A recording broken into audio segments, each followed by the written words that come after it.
2025 भर्तियों का वर्ष आज ही सुनिश्चित करें अपना सिलेक्शन और डाउनलोड करें तैयारी कर लो ऐप।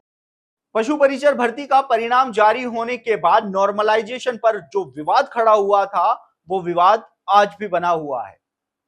आपको बता दें कि राजस्थान कर्मचारी चयन बोर्ड ने जब पशु परिचर भर्ती का परिणाम जारी किया था तो 6 पारियों में आयोजित हुई इस भर्ती परीक्षा में छठी पारी के अभ्यर्थियों को परिणाम में सबसे ज्यादा फायदा मिलने के चलते नॉर्मलाइजेशन पर कई बड़े सवाल खड़े हुए थे। इस नॉर्मलाइजेशन के खिलाफ 7 अप्रैल को कर्मचारी चयन बोर्ड के बाहर प्रदेश के युवा बेरोजगारों के द्वारा एक बड़ा हल्ला बोल आंदोलन भी किया गया था। कर्मचारी चयन बोर्ड कार्यालय के बाहर लगभग 7 घंटे तक युवाओं ने जोरदार प्रदर्शन किया था और नॉर्मलाइजेशन को सही करते हुए वापस से परिणाम जारी करने की मांग की थी। लेकिन बोर्ड अध्यक्ष मेजर जनरल आलोक राज ने साफ कर दिया था कि नियमों के अनुसार ही नॉर्मलाइजेशन प्रक्रिया को लागू करते हुए परिणाम जारी किया है। हालांकि नॉर्मलाइजेशन के चलते अन्य जो 5 पारियां थी उनके अभ्यर्थियों को नुकसान हुआ है, लेकिन ये एक विधि स्थापित प्रक्रिया है जिसको लागू किया गया था और इसी प्रक्रिया के आधार पर परिणाम जारी किया गया था, जिसके बाद युवाओं का आक्रोश और बढ़ गया था। बोर्ड ने साफ इनकार कर दिया था कि नॉर्मलाइजेशन में कोई बदलाव नहीं किया जाएगा, परिणाम में कोई बदलाव नहीं होगा। कर्मचारी चयन बोर्ड ने यह साफ बात कई मीडिया इंटरव्यूज में कह दी थी। उसके बाद युवाओं ने रुख किया था हाईकोर्ट का। हाईकोर्ट में इस नॉर्मलाइजेशन को चुनौती दी गई थी और हाईकोर्ट ने सुनवाई करते हुए 2 सप्ताह के अंदर सरकार से और कर्मचारी चयन बोर्ड से जवाब में मांगा था। यह सुनवाई हुई थी 28 अप्रैल को।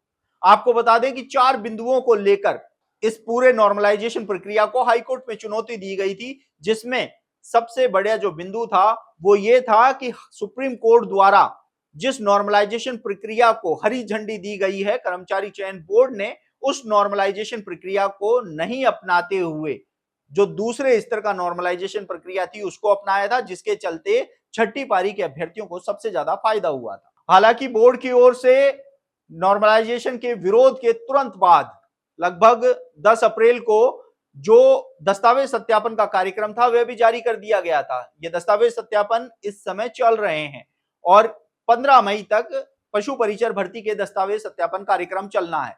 लेकिन वहीं दूसरी ओर 2 सप्ताह का जो समय है वह 12 जो मई है उसको पूरा होने जा रहा है और उम्मीद ये की जा रही है कि 12 मई को एक बार फिर से पशु परिचर भर्ती के नॉर्मलाइजेशन के खिलाफ जो याचिका लगाई गई है उस पर सुनवाई होनी है और सरकार और कर्मचारी चयन बोर्ड को अपना जवाब इस नॉर्मलाइजेशन पर पेश करना है। जो पशु परिचर भर्ती को लेकर याचिका थी उसके अधिवक्ता हरेंद्र नील से जब हमने बात की थी तो उन्होंने भी ये बताया था कि जिन 4 बिंदुओं पर हाईकोर्ट में इस मामले को चुनौती दी गई है उसी के आधार पर सरकार और कर्मचारी चयन बोर्ड को नोटिस जारी किया गया है और उनसे जवाब मांगा गया है। हालांकि पशु परिचर भर्ती में दस्तावेज सत्यापन प्रक्रिया 15 मई को पूरी होने जा रही है। 12 मई को संभावना यह जता रही है कि 12 मई को पशु परिचर भर्ती पर फिर से सुनवाई होगी और सरकार और बोर्ड का जवाब भी आने की पूरी संभावना नजर आ रही है। ऐसे में अब देखना होगा कि सरकार और बोर्ड की ओर से 12 मई को इस मामले को लेकर कोर्ट में क्या जवाब पेश किया जाता है, साथ ही आने वाले समय में क्या नॉर्मलाइजेशन के खिलाफ आवाज उठाने वाले युवाओं को राहत मिलेगी। नॉर्मलाइजेशन के चलते जिन युवाओं के सरकारी नौकरी लगने का सपना अधूरा रह गया था वो सपना क्या पूरा होगा, ये देखने वाला विषय होगा। आप देखते रहिए एजुकेशन नगरी। मैं हूं ललित वर्मा।